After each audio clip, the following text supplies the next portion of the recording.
ప్రమోషన్స్‌లో గూడా builders occupied వీటికంటే గూడా properties కంటే గూడా డిమాండ్ ఇంకా ఎక్కువుంది అని జెప్పి జెప్తారు. అదే రియలిస్టిక్ స్టాటిస్టిక్స్ ఏంటి ఆ డేటా? మనకి డేటా ఆ! ఐడియా లేదు. ఆ! ఒక బ్యాచ్ ఏమో డిమాండ్ అంటారు. ఒక బ్యాచ్ ఏమో మొత్తం ఓవర్ సప్లై అవునవును. అంటారు. హ్మ్. సో ఏదేమైనా ఇప్పుడు నేనేమన్నానంటే never against buying a flat. Hmm. నీకు కావాలంటే డెఫినెట్‌గా ఒక ఇల్లు ఉండాలిగా అవును. కొనుక్కోండి. అవును. హ్మ్.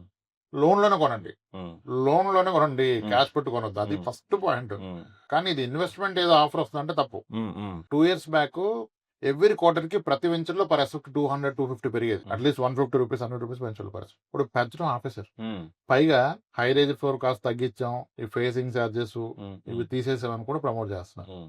ఇంక ఇటువంటి ఆఫర్‌లు కూడా ఇస్తున్నారు. అంటే కొంచెం టఫ్ టైమ్ నడుస్తుంది వాళ్ళకి. హ్మ్. అదే. కొంచెం టఫ్ టైమ్ నడుస్తుంది. డెఫినిట్‌గా టఫ్ టైమ్ ఉంది. లేకపోతే ఆఫర్ రాదు కదా! రాదు. అవును. ఆఫర్ ఉందంటే ఏంటి? టఫ్ టైమ్ ఉన్నట్టు. హ్మ్. ఇప్పుడు ఒక మొబైల్ ఆఫర్‌లో ఇస్తున్నాడంటే ఏంటి? నెక్స్ట్ మోడల్ వస్తుంది. ఇది అవుట్‌డేట్ అయిపోయింది. అయిపోయింది. కాబట్టి దీన్ని పంపించేస్తున్నాడు. హ్మ్. రియల్ ఎస్టేట్‌లో ఏమో ఉన్నదే పంపించలేకపోతున్నాడు కాబట్టి ఆఫర్‌లు హ్మ్. ఇస్తున్నాడు. దాన్ని అడ్వాంటేజ్ తీసుకోండి. కానీ ఆఫర్‌లో ఏం లేదు. హ్మ్. అక్కడ ప్రైస్‌ని అడ్జస్ట్ చేసుకుంటారు కదా! హ్మ్. ఆయన లాస్‌లో తీసేయలేడు కదా! అవును.